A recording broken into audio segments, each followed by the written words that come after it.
पाठ 6 भारतीय मानस के निर्माता रविंद्रनाथ। इस पाठ का संकलन इतिहास की पुस्तकों से किया गया है।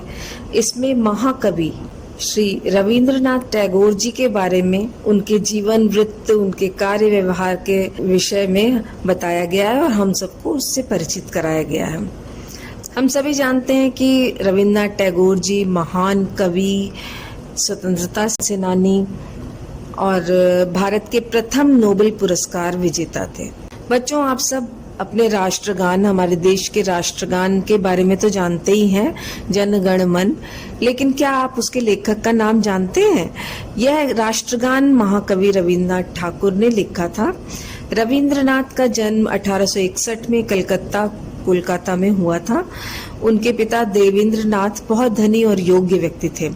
उनका समाज में बड़ा मान सम्मान था और लोग उन्हें महर्षि कहा करते थे। रविंद्रनाथ टैगोर कवि ही नहीं, बड़े विद्वान और सज्जन भी थे। सारे देश के लोग उन्हें आदर के साथ गुरुदेव कहते थे, इसीलिए उनके नाम के पहले गुरुदेव रविंद्रनाथ टैगोर कहते हैं लोग। यह नाम उन्हें गांधी जी ने दिया था। गांधी जी उनका बहुत सम्मान करते थे। दोनों एक दूसरे को भाई के समान मानते थे। गांधी जी रविंद्रनाथ टैगोर को अपने भाई जैसा मानते थे और बहुत आदर करते थे। रविंद्रनाथ ने बहुत छोटी आयु में ही कविता लिखनी शुरू कर दी थी। वे इतना सुंदर लिखते थे कि उस समय के प्रमुख लेखक उनकी बहुत सराहना करते थे। सराहना मतलब बहुत प्रशंसा करते, तारीफ करते थे। इन्हीं में से एक प्रसिद्ध उपन्यासकार बंकिम चंद्र चट्टोपाध्याय थे।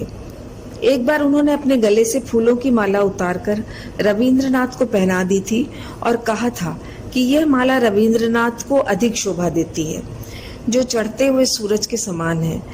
जिस समय की यह घटना है, उस समय रविंद्रनाथ बालक ही थे। अब यहाँ उदारता और प्रतिभा के प्रति आकर्षण और उसका सम्मान भाव है, जबकि रविंद्रनाथ टैगोर बहुत कम उम्र के थे, बालक थे, और बंकिम चंद्र चट्टोपाध्याय एक जाने माने रचनाकार थे, लेकिन उन्होंने अपने गले की माला रविंद्रनाथ को दे दी कि ये उगता हुआ, चढ़ता हुआ सूरज है, अर्थात अभी ये कलाकार उदित हो रहा है, अभी आगे इसका प्रकाश बहुत चमकना है, अभी बहुत बड़ा कलाकार या कवि बनेगा ये। तो कोई भी ईर्ष्या, द्वेष या बैर की भावना नहीं थी उनके मन में, खुले मन से प्रशंसा करने वाली भावना थी। रविंद्रनाथ कविताओं के अलावा नाटक, नृत्य नाटक, कहानियां, उपन्यास और अनेक प्रकार की गंभीर पुस्तकें बंगला और अंग्रेजी भाषाओं में लिखते थे। वे सभी कलाकारों के प्रति और कलाओं के प्रति प्रेम भाव रखते थे। उन्होंने कितने ही गीत लिखे, उनकी स्वर रचना की और उन्हें अपनी मधुर आवाज में गाया भी। आगे चलकर वे चित्रकार भी बन गए। सन 1905 ईस्वी में लॉर्ड कर्जन ने बंगाल को 2 हिस्सों में विभाजित करने का निर्णय किया, जिसका रविंद्रनाथ ठाकुर ने भरपूर विरोध किया। उसी समय उन्होंने कई राष्ट्रीय गीतों की रचना की और अविभाजित बंगला की एकता बनाए रखने के लिए राखी बंधन नामक पर्व की परंपरा स्थापित की।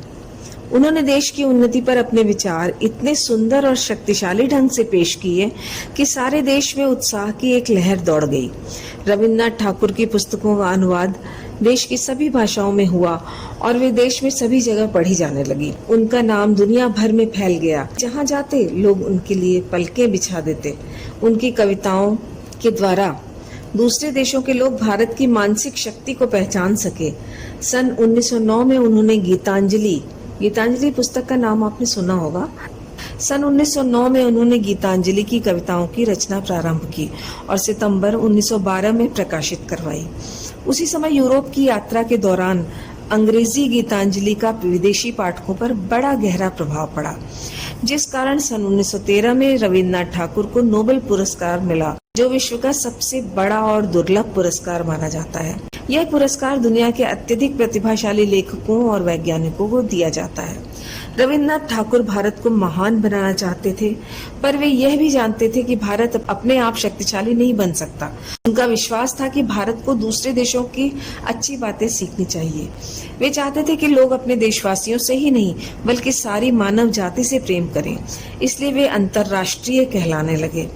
रविंद्रनाथ ठाकुर गीत और पुस्तकें लिखकर ही संतुष्ट नहीं हो गए। उन्होंने शांति निकेतन नाम के एक विश्वविद्यालय की नींव भी डाली, जहां कला और अन्य विषयों की शिक्षा उस रूप में दी जाने लगी जिस रूप में गुरुदेव उसे भारत के लिए सबसे हितकर समझते थे।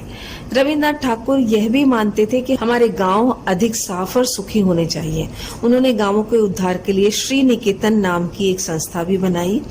रविन्द्रनाथ 81 वर्ष तक जीवित रहे। सन 1941 में वे चल बसे। वे संत तो थे ही, संत दिखाई भी पड़ते थे। उनके व्यक्तित्व की सबसे बड़ी विशेषता यह थी कि वे बड़ों के बीच बड़े और बच्चों के बीच बच्चे बन जाते थे। उन्हें देखकर ऐसा लगता मानो पूर्ण मैत्री और समानता का संदेश लेकर कोई देवता मनुष्यों के बीच में आ गया हो। मतलब वो बड़ों के बीच में बैठते थे तो बड़ों सा व्यवहार करते थे और बच्चों के बीच में अपना बड़प्पन नहीं जताते थे। वो बच्चों के बीच में बिल्कुल बच्चों जैसा व्यवहार करते थे। ये उनकी सबसे बड़ी विशेषता थी और महानता भी। शांति निकेतन के आयोजनों को सफल बनाने के लिए वे उनमें भाग लेते। बच्चों के बीच वे आनंद मग्न हो जाते।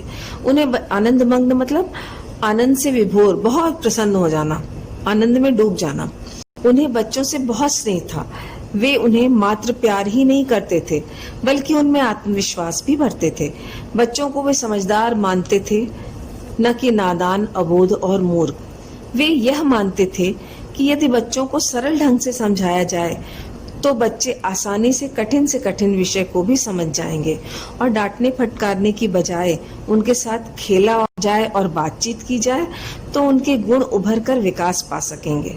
ये कितनी बड़ी बात है।